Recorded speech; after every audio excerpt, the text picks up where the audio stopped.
I'm here with Bobby Williams, Sam Houston State University's Director of Student Athletics. I appreciate you sitting down with the Houstonian to address the community about all of the impacts COVID-19 has had on collegiate sports, especially the Southland Conference and Bearkat athletics. By now, everyone has pretty much heard of the restrictions that were put forth by the NCAA and the Southland. But you had more of a close-up view than a lot of people did while discussions were happening last week. So just kind of walk us through the conversations you had and maybe some of the things you heard that led to the decision of suspending spring sports. Well, it's exactly a week ago today. We were at athletic director meetings in Katy. We began about 7:30 talking about what was happening nationally. And we were also looking at ways that we could improve basketball, and walked out of the meeting about 10:20. Began making phone calls to my staff and my other coaches and kind of updating them, making sure we were communicating. And it was very surreal because I walked back into the arena. They were getting ready to start the first women's game, and you noticed everything was stopped. The teams were kind of warming up. Southland Conference officials were on the court. I even looked to my left, and our women's team was getting ready to watch that first game because they weren't playing until Friday. Next thing you know, we canceled the tournament. Southland Conference was on the phone with our commissioner, Tom Burnett. He was in New York since he's on the basketball committee.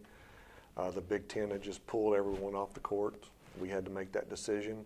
It's very surreal because after that, we were even pulling us ADs and conference officials helping to pull the logos off of the court, that type of thing. We were all stunned from that perspective. Next thing you know, we were in a meeting with 9 ADs were still there, and we began talking about taking a pause because a lot of things were happening nationally, and we didn't know what we didn't know. It was evolving every hour.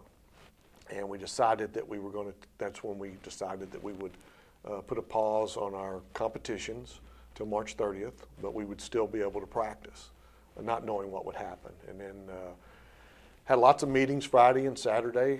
Had a head coaches meeting with our staff on Saturday at 2 o'clock, and prior to that we had a Southland Conference call, and that's when we, in consultation with the presidents, we had 3 options to continue what we had put in place at Katy, to modify it and not allow practice from that standpoint, or cancel altogether.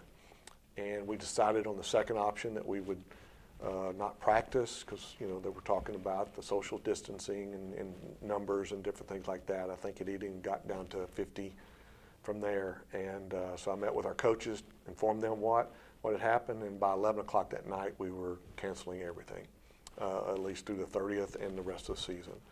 We're still in a moratorium for practice until the 30th. We will reevaluate that to see where we go. The interesting part about the call was when we first got on the call, 9 conferences had canceled. By the time we got off the call, I think 16 had canceled. So that's what was happening in a very evolving time frame. First and foremost, we want to make sure that we were all safe.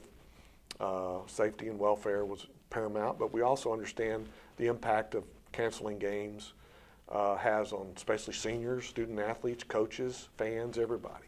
And when you're in that situation, it's very tough to make those type of decisions. But as long as you're making it for the right reasons, it makes it a little easier. Now that you mentioned the seniors, what kind of toll do you think that it takes on the student athletes, especially them? I think that's the toughest part about it because that's the emotional aspect of it. When you work so hard in anything that you do and you put that much time and effort in and it's taken away that quickly, for whatever reason, that's never easy to deal with. And we're trying to be there for our student athletes. In athletics, everybody talks about how tough we are mentally and what we have to do to win and compete. And you get in this situation, that becomes a challenge because we're type A personalities in a lot of ways, high achievers. And then even after we all happened, I looked at myself Monday and I was like, first year at time in 23 years, I'm not sure what I'm supposed to be doing as an athletic director. But then it takes you a few hours, you start thinking about what you need to do and what you have to do, and you get back in the swing of things, and hopefully the athletes will do that as well. Hopefully we can get back to at least off-season practices and things like that and move forward. The toughest part's going to be with the seniors on some of the decisions that are going to be made, whether or not they get to come back, get that extra year of eligibility, senior days, and all those type of things that we need to do for students. So what kind of conversations have you had with SHSU coaches about how to move forward? I assume the goal is to keep everything as normal as possible, but how do you really do that? Well, we've had lots of meetings, phone calls, but we met Saturday, as I said. We had a meeting yesterday because there's a lot of things we have to address and a lot of things we don't have answers to because decisions hadn't been made nationally or locally, and we don't know where we will be in 2 weeks, 2 months with this situation. So those are the type of things. The critical part about this is communication. You try to plan, but that's who we are in athletics because we're always coaching, we're always planning, and that's a key part. I think who we are. We have a benefit because we take all the things and possible scenarios that could happen to us and try to make a plan knowing that it's going to change. And I also believe why coaches are so good at this is because you can have a whole game plan for a week and you get to game day and it may change after the first quarter. And so you have to really adjust from that standpoint. And I think that's what we're trying to do at this point in time. Whatever happens, we're able to have an answer for, make an adjustment. You're going to have a lot of people that will be critical one way or the other of that decision. That's why leadership sometimes is lonely. But you've also got to make sure that you're making it for the right reasons. I want to specifically ask you about a few sports real quick. First of all, basketball. Their seasons were canceled in the middle of the Southland Conference tournament in Katy. Like you said, you were there. And it definitely felt like both teams had a chance to make a run at the NCAA tournament. Just give us your initial reaction and what communication you have had with Jason Hooten and Raven Justice. Well, right after we had made the decision to cancel the tournament and then made the decision as athletic directors to talk about till the 30th, I had to go talk to both teams. And they were both very difficult. The women's team was extremely difficult, the motion of it, because of how far they had come, the turnaround that they had, and who knows, they had postseason opportunities. And, with those 6 seniors, that was really difficult. I got emotional, and I know there were some tears and different things like that. And I just told them one thing is, this is going to be, this too shall pass, but it's going to make us stronger. When you deal with adversity, it makes you stronger. I got to have lunch later with the men's team before they left Katy. It was emotional too as well. And it's just having those conversations and communication is really critical during that time. Of course, then you factor in our bowling team who was nationally ranked, and then they're not going to get that opportunities and being able to deal with that. I think the NCAA will make some good positive decisions, hopefully. I know one of the things that they're really focused on right now are the teams that really hadn't completed their seasons. On the winter sports, men's and women's basketball and bowling, they were to the end of the year.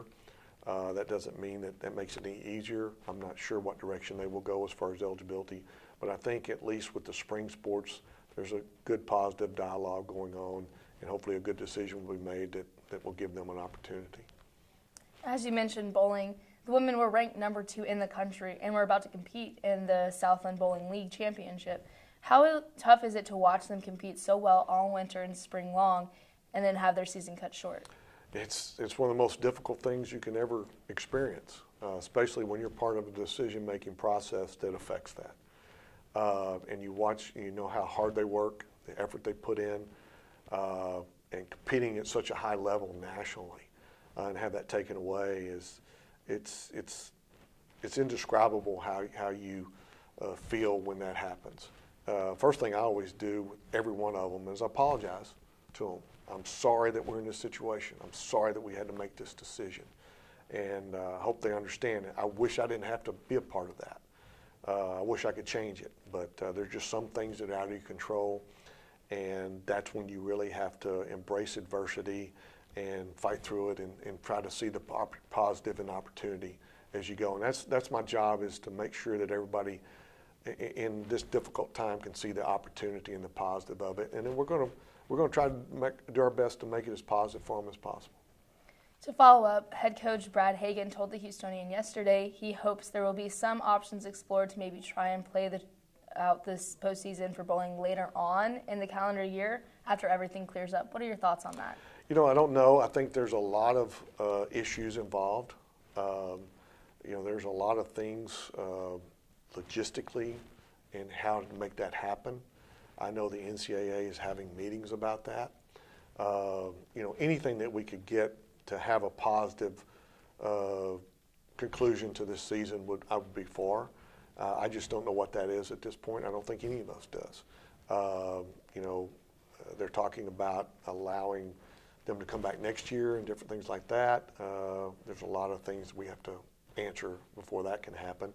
Even talking about postponing it to summer or some other. But once you get into a certain time frame for next year, then you run into a lot of different things. So I think there's a lot of good, intelligent, smart people that are going to be making those decisions. It's not an easy decision, and so we'll see where it leads from there. Finally, I just want to address the situations with baseball and softball. Moving forward, head coach Jay Serini had his first season just abruptly canceled. Have you talked to him at all about how he plans on continuing and what his plans are moving forward? Oh yeah, I mean, we had head coaches meeting yesterday. I'm in contact with them quite a bit, emails and phone calls. It's the same thing. You're a counselor, you're an advisor, you're an encourager. Whenever you're talking to student athletes, that's what you want to do. It's the same thing with coaches. I've always tell our coaches that you're like my student athletes. I coached back in the day, and I know how it is to work with students. Well, coaches are my team as well, and I've got to manage their emotions. I've got to encourage them. I've got to be moving them in the right direction and things like that. So I think that's a key part about leadership, is that's what you've got to always communicate with everybody. They might not like what you're saying to them or the answer to their question, but at least you're communicating with them, and they understand that you care and you're trying to make the decisions the best you can. And with softball, we'll kind of lead into my last question. Garrett Valish has some really impressive seniors: Tiffany Thompson, Megan McDonald, Karina Sanchez, and Hunter Aaron. So what are your thoughts about the eligibility requirements that the NCAA is going to have to address? What do you want to see happen for these student athletes? Well, that's a special group, and especially when I was in the dugout last year when they beat Texas in the regional and all the success that they had, and then going in their senior year and then have it happen like that. I hope there's an opportunity for them to have some closure in some form or fashion, but you have seniors that are graduating, maybe going out in jobs, and they're going to have to make decisions of whether they want to come back. What are the requirements the NCAA is going to put on them? Do they have to go back to school? That type of thing. And those are things we don't know the answer to. I just hope that we're able to, in some form or fashion, help them to make a positive out of a senior year that's been a challenging opportunity to deal with. Really great insight from Bobby Williams during a difficult time for everyone. I really appreciate you sitting down with us.